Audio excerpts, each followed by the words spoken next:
समाधि ने महामाया से मांगा ज्ञान।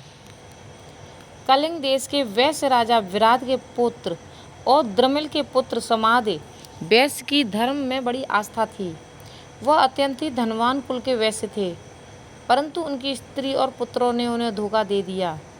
वह बहुत दुखी होकर वन में चले गए।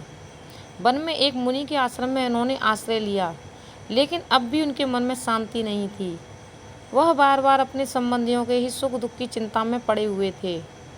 उसी समय उन्हें एक सुरथ नाम के राजा मिले, जो अपने मंत्रियों, सेनापतियों, स्वजनों से ही धोखा खाकर वन में आ गए थे।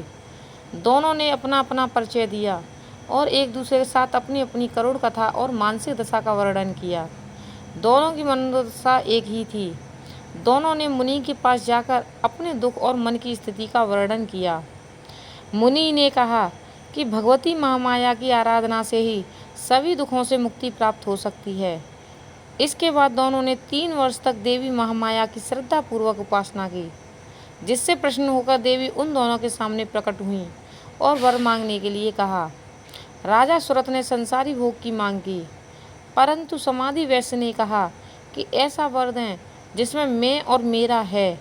इस प्रकार की अहंता, ममता और आसक्ति को जन्म देने वाला ज्ञान नष्ट हो जाए और मुझे विशुद्ध ज्ञान की प्राप्ति हो। भगवती समाधि को वर देकर वहीं अंतर ध्यान हो गई।